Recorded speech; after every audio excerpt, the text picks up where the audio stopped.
Mr. Callum Maddox, you don't need a tutor. You need a therapist, Zariah Eden said flatly, setting her worn leather bag down beside the chair without waiting for an invitation to sit. Callum looked up from his sleek glass desk, one eyebrow raised, amusement flickering in his steel blue eyes. He was tall, sharp-jawed, and annoyingly calm for someone who'd just been insulted 2 minutes into a private session he'd paid triple for. "Is that part of your language curriculum?" Zariah crossed her arms. She wasn't intimidated by men in custom suits and watches that cost more than her entire apartment complex. "It's part of my common sense curriculum. You hired me to teach you Italian, but you already speak it at an intermediate level." "So what's the real reason you want a private tutor?" Callum leaned back in his chair, tapping his pen against a thick stack of documents. "Maybe I just wanted the best. And maybe you're lying," she said, her voice flat but her eyes serious. There was a long pause before he laughed. A real laugh, low and warm. "You're blunt, I like that." She didn't smile. "I'm not here to be liked, I'm here to teach, so if you're serious, I'll start. If not, I'll leave." He stood and walked toward the floor-to-ceiling windows of his Manhattan penthouse office. The skyline glittered behind him like a smug reminder of how far above the world he lived. "I have a meeting in Milan in 4 weeks. It's high stakes. I want to be able to negotiate in their language, impress them, close the deal." Zariah studied him. "So this isn't about learning. It's about control." He turned around slowly. "Everything is about control." She didn't reply. She just opened her notebook. "We start now." The next hour was intense. Callum was sharp, too sharp. He absorbed everything, but he challenged everything too. He asked questions she wasn't expecting and ignored the ones she did ask. There was something restless under his polished surface, like he wasn't used to someone not fawning, not flattering. After the lesson, he offered her a glass of wine from a sleek-in-wall cooler she didn't realize was even there. She shook her head. "I don't drink during lessons," she said, packing her things. "And this is still a lesson." "You're serious about boundaries," Callum noted. "I'm serious about everything," she said simply, then turned to leave. She didn't glance back, but she knew he was still staring at her when the elevator doors closed. The sessions continued every other day. Zariah had never tutored someone like him. Callum Maddox wasn't just rich, he was ruthlessly focused, deeply private, and strangely lonely. Not that he said it. But she saw it in the way he stayed in the office long after their lessons ended, in the way he asked more questions about her than necessary. "You used to be a teacher, right?" he asked one evening after she corrected his pronunciation for the 5th time. "Public high school," she said, scribbling something in his workbook. "Too much grading, not enough living. I started tutoring 5 years ago, better hours." "Better pay," he studied her. "You don't seem like someone who picks the easy route." "I don't," she replied, "but I pick the route that lets me breathe." That was the first time he didn't have a comeback. 3 weeks in, she arrived to find a garment bag hanging on the back of her chair. "What the hell is this?" she asked, brushing past him to unzip it. Inside was a sleek, midnight blue cocktail dress. Designer, minimalist, stunning. Callum walked in behind her. Fixing a cufflink like this was completely normal. "There's a dinner tomorrow with the Italian firm. I want you there. You can help if the conversation shifts too fast." "You want me to be a translator?" she asked, lifting the dress with 2 fingers like it was a bomb. "I want you to be my guest." She turned to face him. "You don't even know me." "I know you're the only person who doesn't treat me like a transaction," he said evenly. "That's rare, and I want you there." Her heart twisted, but her voice stayed steady. "I'm not one of your employees." "I don't want you to be. You're crossing lines." "I don't care." The air between them thickened. Zariah looked down at the dress again. It was beautiful, it was expensive, it was a bribe, but it was also something else. It was a key. The dinner was at a private rooftop restaurant overlooking Central Park. Callum met her at the entrance in a black suit with a crisp white shirt, no tie, understated. "Deadly, you look." He paused, scanning her dress slowly, his eyes unreadable. "Perfect." Zariah didn't blush. But she felt it, deep in her chest. The dinner was smooth. She translated when needed, stepped in when Callum's accent slipped, but mostly she watched. He was charismatic, calculated. Every word was measured, but his eyes kept flicking back to her.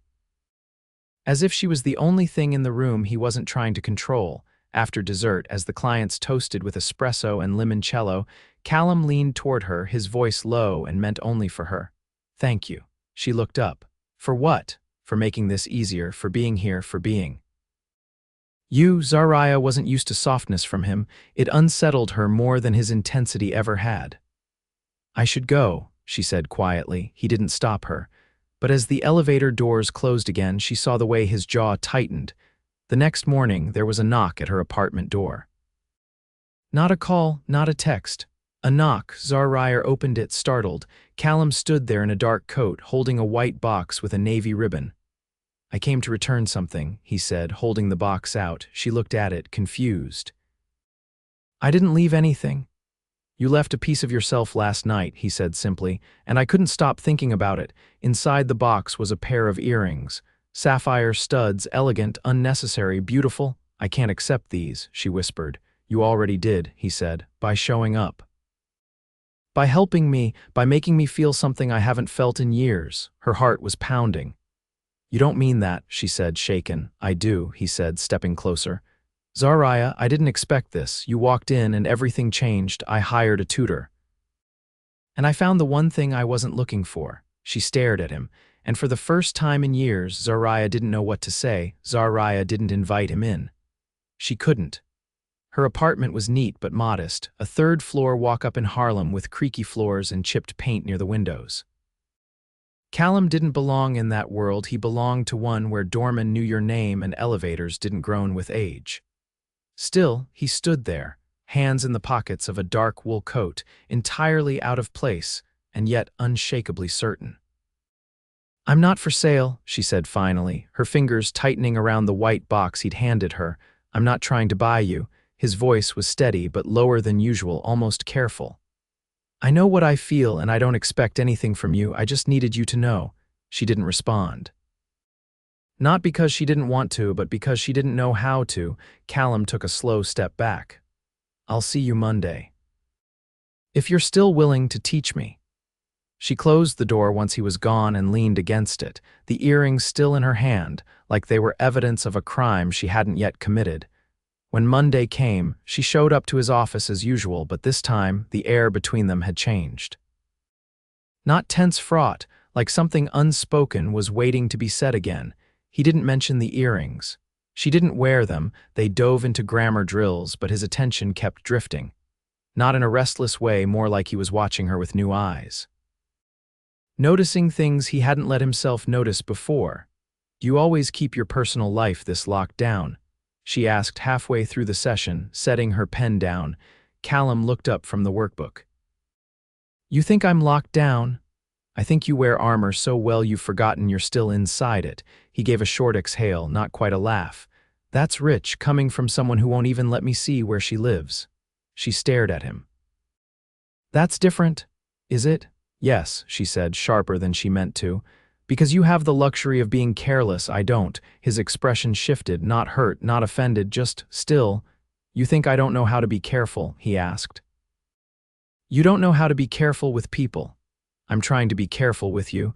That silenced her. He leaned forward, elbows resting on the edge of the desk. "You think I don't see how hard you work to stay untouchable. You don't talk about your past, you deflect compliments, and you act like intimacy is some kind of threat."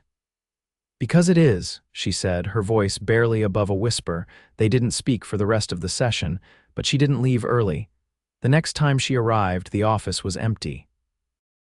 His assistant told her he'd gone off-site unexpectedly. She was halfway back to the elevator when her phone rang. "I didn't forget," Callum said, voice low in her ear. "I just needed air. Come to the rooftop. There's something I want you to see." Zariah hesitated, then turned and headed for the stairwell. When she stepped out onto the rooftop, she blinked against the early evening light. The sun had just started to dip behind the skyline, casting everything in that strange golden hue that made the city look like a postcard. Callum stood near the edge, hands in his coat pockets, his hair slightly tousled by the wind. "You brought me up here for a view?" she asked. "I brought you up here because this is the only part of the building that doesn't feel like a transaction." She walked toward him slowly. Are you always this dramatic, only when it counts? The silence that followed wasn't awkward, it was weighted, full of things they were both choosing not to say. I used to come up here when I first bought the building, he said, eyes on the skyline, before I expanded the firm. Before I had board members and press articles and 1,000 people pretending to care what I think. And now I come up here when I want to feel like a person instead of a product. Zariah folded her arms against the wind. You're not a product, Callum, he turned to her, eyes steady. Neither are you, but you treat yourself like one, she flinched, not visibly, but he saw it anyway. You don't let anyone in, he said. You're brilliant, tough, but you're not open. I can't afford to be. Why? Because history repeats itself, she said. Because I've let someone in before and paid the price. His jaw tightened. Who? It doesn't matter, he's gone. She looked away. But what he left behind, that still costs me. Callum didn't press, he just stepped closer, not enough to touch her. But enough that she could feel his presence like heat. You're not alone anymore, he said. She looked up at him. You don't even know what that means. I know it means I see you, he said, and I don't want to stop. Her throat tightened. You're my student. I don't care. You should. I don't care about rules written by people who never had to fight for real connection. The wind picked up around them, tugging at her coat, her hair, the edges of her restraint. Zariah stepped back. This can't happen, she said. Her voice didn't tremble, but her hands did. Then why are you still here? He asked. She didn't answer. She just turned and walked back inside. 2 days passed without a word, no calls, no sessions, no rooftop invitations. On the 3rd day, Zariah opened her door to find a cream-colored envelope on the floor. No name, no return address. She opened it cautiously. Inside was a single card. Thick stock, minimalist, it read, Italian exam, 1-on-1. Friday, location, 27th and Madison, no workbook required. She turned the card over, nothing else, just coordinates and a challenge. When she arrived at the address, her breath caught. The entire top floor of the building had been transformed into a private art gallery. Warm lights, white walls, framed sketches, each one a moment, a gesture, a glance. And in every sketch she recognized herself, her hand holding a pen. Her eyes narrowed in concentration. Her laugh caught mid-frame. She walked to the center of the room, dazed. Callum stood there, waiting. I don't know how to draw, he said, but I hired someone who could. I described every detail. She looked around again, stunned. Why? Because I wanted you to see what I see, he said, voice quiet. Not the perfect language tutor, not the woman behind the guardrails. You, she looked at him, jaw tight with emotion. You didn't have to do this. I did, he said, because I love you. The silence that followed wasn't empty, it was everything. Zariah stepped forward slowly. Her voice trembled for the first time. I don't know how to do this. Then we'll figure it out together. Zariah couldn't look at the sketches without feeling something inside her unravel. Every line, every stroke, it was her, but not the version she allowed people to see. These weren't just faces, they were moments. Moments she hadn't realized someone had been watching closely enough to memorize. Callum's confession still lingered in the air between them, heavier than the silence. I don't know what you expect me to say, she said eventually, keeping her eyes fixed on a sketch of her, resting her chin on her hand, deep in thought. Love isn't something I've trusted in a long time. I'm not asking you to trust it, Callum replied gently. I'm asking you to trust me. She turned to face him, arms folded tightly across her chest. How do I know this isn't about the chase, the novelty of someone who won't fall at your feet? Because I've had that, he said, stepping closer. And none of it ever made me feel more than momentary relief. You make me feel like I finally stopped performing. Zariah's jaw clenched. And what happens when you get tired of trying to figure me out? I won't. You don't know that. He paused, then reached into his coat pocket and pulled out a small, folded photograph. It was old, slightly creased at the edges. He handed it to her without explanation. Zariah opened it carefully. It was a picture of a boy no older than 7 standing on the steps of a brick house. His clothes were clean but modest, his arms crossed defiantly. The eyes, though younger, were unmistakably Callum's. That's me, he said. The day after my father left, she looked up, startled. I didn't grow up in glass towers, he continued. My mother worked double shifts to keep us fed. I didn't taste real wealth until I was 23 and sold my first company. But even then, I was still that kid on the steps, waiting for someone to come back who never would. Zariah's fingers tightened on the photo. Why are you showing me this? Because you think I don't understand what it's like to be abandoned, to be cautious. To build walls so high you forget what sunlight feels like. Her breath caught, but she didn't speak. I see you, Zariah, Callum said softly. Not just the woman who corrects my conjugations, not the one who walks away when things get too real. I see the fighter. The one who stayed standing even after someone broke her. Zariah's voice was barely audible. You don't know what happened. I don't, he admitted. But I want to. She hesitated for a long moment before sitting on the low bench in the center of the gallery. He stayed standing. There was someone, she said slowly, eyes fixed on the floor. He was charming, smart, said all the right things. He convinced me to move in with him. I co-signed loans, put my name on things I shouldn't have. He disappeared after 18 months. Left me with debt I'm still paying off and a credit score that took years to repair. Callum didn't interrupt. I lost my apartment, had to sleep on a friend's couch for 6 months. That's when I started tutoring. It was the only thing I could control. The only thing that felt safe. Callum finally sat beside her. So every time I tried to give you something, you saw him. She nodded once. I'm not him. I know, she said. But knowing doesn't erase reflex. He reached for her hand slowly, giving her the chance to pull away. She didn't. I'm not perfect, he said. I can be intense, impatient, but I won't disappear, not unless you tell me to. Her fingers curled around his. I don't want you to disappear. Neither of them moved for a while. The city lights outside the gallery windows began to flicker on, casting a soft glow across the room. Eventually, she stood. I think I need air. Come with me, he said. I want to show you something. She hesitated, then followed him out of the building. A sleek black car waited at the curb. The driver opened the door without a word. Zariah slid in, her heart thudding against her ribs. Where are we going? You'll see. The car weaved through the city, heading south. She watched the buildings blur past, trying not to overthink. 20 minutes later, they pulled into a gated courtyard. The building was modern, all glass and steel with a quiet elegance. This is one of my properties, Callum said as they stepped inside.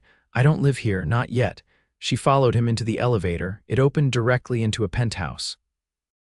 But it wasn't like his office. This one had warmth, wooden floors, a fireplace, bookshelves, plants. I bought this a year ago, Callum said as he led her into the living room, but I haven't furnished it fully. I didn't know what I was waiting for. She ran her fingers along the edge of the marble counter. It's beautiful, it's quiet, he said, and it's honest. This place isn't about status, it's about peace. He picked up a folder from the table and handed it to her. What is this? An opportunity. She opened it. Inside were documents, a tutoring initiative, a grant proposal, a plan to fund language education in underserved schools across the city. Why are you showing me this? I want to sponsor it, he said, but I want you to run it. Design the curriculum, hire the staff, make it yours. Zariah stared at the papers, stunned. This is massive. It's yours if you want it. She looked up at him, her voice quiet. Why? Because you believed in me when you didn't have to.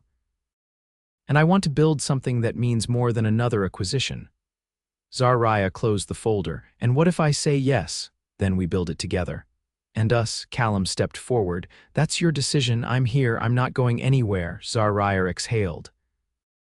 Then, for the first time since they'd met, she leaned in not cautiously, not hesitantly, but with the kind of certainty that came from choosing to leap. And Callum caught her. Zariah hadn't expected her life to shift at the speed of a yes, but it did. The day after accepting the proposal for the language initiative, she found herself sitting at a long conference table inside a quiet, sunlit office in Soho, reviewing architectural layouts for the pilot school location with a project manager Callum had trusted for years. Not a boardroom, not a sleek skyscraper, a converted library with arched windows and original brick walls. It didn't feel corporate. It felt like possibility. You're not overwhelmed? Callum asked that evening as they walked through the raw space, the echo of their steps bouncing off the unfinished floors. I'm terrified, Zariah said as she ran her fingers along the dusty edge of a windowsill, but in the best way. Callum stood beside her, his arm brushing hers. That's how you know it matters, she glanced at him. And you're really okay with me having full control of the project? I didn't ask you to run it so I could look over your shoulder, he said. This is yours, I just want to see it thrive. And if it doesn't, then we fix it, he said simply. Failure's not final. You taught me that. That night, he drove her back to her apartment in silence, not cold silence comfortable. When the car stopped, she turned toward him. You could have sent a driver. I didn't want to, he said. I wanted to be the one who brought you home. She studied him for a moment. You're not the man I expected when I walked into that office. And you're not the woman I thought I was hiring, she smiled. It was quiet but real. You still want lessons, only if they come with you. They didn't kiss that night, they didn't need to. The weight of what was building between them didn't ask for urgency, it asked for trust. Over the following weeks, the initiative took shape. Zariah hired a small team, designed a curriculum, and held interviews in a borrowed studio Callum had secured for her in Tribeca. Not once did he step in or offer unsolicited advice, but he was always there in the background making space for her to lead. One afternoon, as she finalized the volunteer list, her phone rang. His name lit up on the screen. I need you to meet me, he said without preamble. Where? I'll send a car, just trust me. She hesitated for a beat, then nodded, even though he couldn't see her. Okay. The car took her to the East River, where a sleek yacht bobbed gently at a private dock. The captain greeted her by name and led her aboard without explanation. The deck was empty except for a table set for two, covered in soft gray linen and framed by subtle lanterns swaying in the breeze. Callum stood at the bow, his coat open, the wind pulling lightly at his collar. I've never seen the skyline from this angle, she said as she joined him. I wanted you to see it like this, quiet, still, she looked around. You rented a yacht for quiet. No, he said. I rented it because I wanted to give you a space where nothing else could interrupt. Dinner was slow, unhurried. They talked about everything but work. Her favorite street vendor in Queens. The time he broke his arm trying to jump off a roof with a homemade parachute. How she used to sneak into lecture halls at Columbia just to take notes for classes she couldn't afford. When dessert came chocolate mousse with a hint of orange zest, she dabbed her napkin and leaned back. You know this isn't normal, she said, gesturing to the ocean, the yacht, the night skyline. I know, he said, but nothing about you has ever been ordinary. Why should this be? She exhaled, her voice softer. You've changed. No, he said. You just made me remember who I was before I thought money had to fix everything. She watched him for a moment, then stood. Come dance with me. There's no music. Then listen to the water. He followed her, his hand finding hers. And there, beneath the stars, they danced to nothing but the sound of the current and the hush of the city around them. Later that week, the initiative launched its first workshop. Zariah stood at the front of the classroom, surrounded by students, some older, some barely teenagers, each holding a beginner workbook she'd helped design. Callum watched from the back, unnoticed, a quiet observer as she brought language to life. Afterward, she found him standing alone near the entrance, hands tucked into his coat. You okay? She asked. He nodded. I've never been more sure of anything. She tilted her head. Of what, you? He said. This. Us. That weekend, he asked her to come with him to a cabin he owned in the Catskills, nothing elaborate, just a quiet retreat flanked by trees and silence. It rained the first morning they were there. Zariah woke to find Callum in the kitchen, barefoot, making pancakes. You cook? She asked, surprised. I survive, he said, flipping one with more confidence than skill. You could have hired a chef. I could have, he said, handing her a plate, but I wanted to do this myself. They ate together on the porch, the rain soft against the roof, the woods stretching endlessly around them. I used to think love looked like chaos, Zariah said quietly, like fire. Desperation, but this feels different, better, safer. He reached across the table and took her hand. I never wanted to be the man who saved you. I just wanted to be the one who stood beside you while you saved yourself. She looked down at their hands. You are. The next day, as they drove back to the city, she leaned her head against his shoulder. For once, there was no fear, no waiting for the other shoe to drop. There was just the road ahead and him. 6 months later, the initiative expanded to 3 more boroughs. Zariah was offered a spot on the city's educational advisory board. She turned it down in favor of staying hands-on with the program. Callum didn't just support it. He showed up to every fundraiser, every student showcase, but he never stepped into her spotlight. One evening, after a long day at the New Queen's location, she came home to find a note on her kitchen counter. Rooftop. Now, she climbed the stairs of Callum's office building, breath catching as the door opened. The rooftop had been transformed. String lights hung above a long table set for 2. Lanterns flickered along the edges. In the center, Callum stood in a dark suit, holding a small velvet box. "You once told me I didn't know what love meant," he said. "And you were right, but I do now. I know it because I feel it every time you walk into a room, every time you challenge me. Every time you make me believe in something bigger than myself." Tears filled her eyes before she could stop them. He stepped forward and opened the box. Inside was a ring, simple, elegant, timeless. "Zariah Eden," he said, voice thick, "will you marry me?" She didn't hesitate. She didn't flinch. She didn't run. "Yes," she whispered, because some love didn't arrive with chaos. Some love arrived with patience, with growth, with a man who sought a tutor and found the woman who would rewrite every part of his story. The wedding was not a spectacle, it was a promise. Held in the garden of a restored brownstone in the West Village, the ceremony was intimate and precise, much like the way Callum loved Zariah. There were no flower walls or influencer photographers, just soft jazz drifting on the spring breeze and the scent of fresh lilacs that lined the aisle. A string quartet played a subtle arrangement of Italian and jazz melodies, chosen by Zariah herself.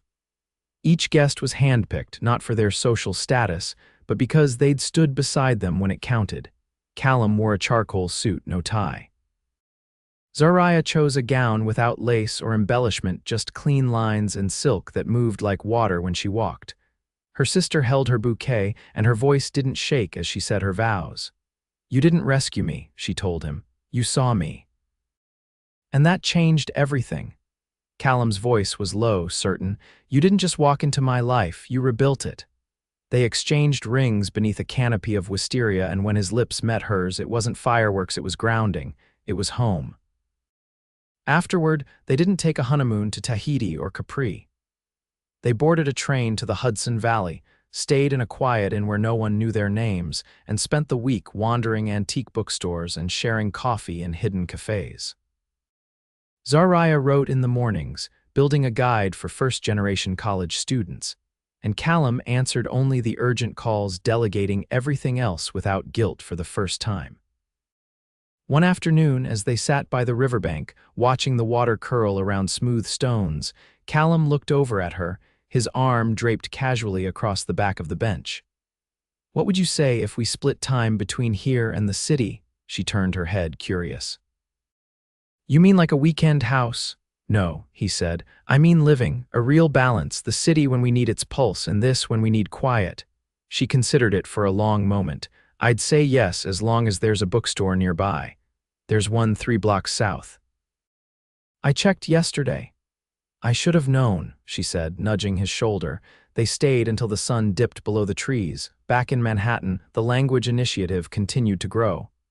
Zariah hired 2 regional directors and traveled to D.C. to present the program's impact. She spoke on panels about educational equity and became a mentor for women entrepreneurs launching community-focused nonprofits. Still, she taught one class every Friday morning, always in a different borough, always to stay close to the people who reminded her why she started. Callum sold one of his smaller companies and began investing in education tech startups. He didn't advertise it, no press releases, just quiet funding, often anonymous.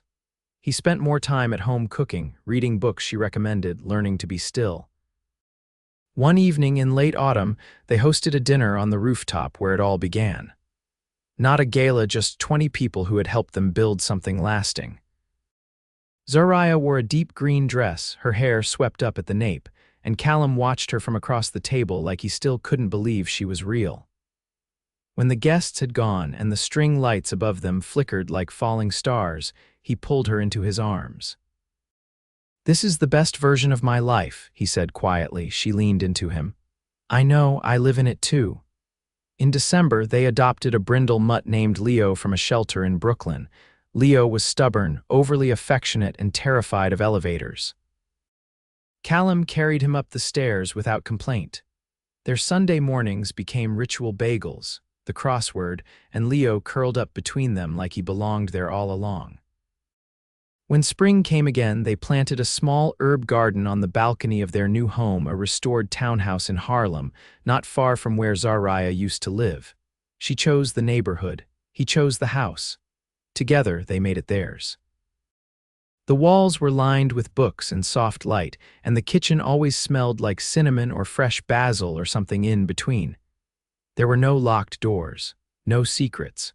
One rainy afternoon, Zariah stood in the center of the living room, barefoot, holding a small white test in her hand. The result was unmistakable. She waited until dinner. Callum was stirring risotto, humming something half-remembered from the wedding. She walked up beside him and set the test on the counter. He stared at it for a moment before turning to her, eyes wide. "Are you serious?" She nodded, and for the first time since she'd met him, she saw his hands tremble. He pulled her into his arms, held her like everything he'd ever wanted had just arrived in one breath. "I didn't think I could love you more," he whispered. "But I do." They didn't tell anyone for weeks. It was theirs, this quiet miracle. They walked through the city in the evenings, her hand in his coat pocket, talking about names and nursery colors and how to raise someone in a world that often forgot how to hope. When their daughter was born that winter, Callum held her first. Zariah watched from the hospital bed as he whispered her name, Aria Elise, and something in the room settled, like an unfinished chord finally resolving. They brought her home to music and warmth, and a life built not on wealth, but on intention. Aria grew up hearing Italian lullabies and bedtime stories about how her parents met in a high-rise office with broken walls and even more broken rules. Years later, on a quiet summer evening, Zariah sat on their rooftop, different than the one where it all began, but still high enough to see the skyline and watch the city glow. Aria was asleep inside. Callum joined her with 2 mugs of tea and a blanket. "Do you ever think about how it started?" he asked, settling beside her. "Every day," she said. "I still don't know how I got that lucky." Zariah rested her head on his shoulder. "You didn't get lucky, you just finally let someone see you." He kissed the side of her head, slow and certain. And the city faded away, leaving only the two of them, wrapped in everything they'd fought for together.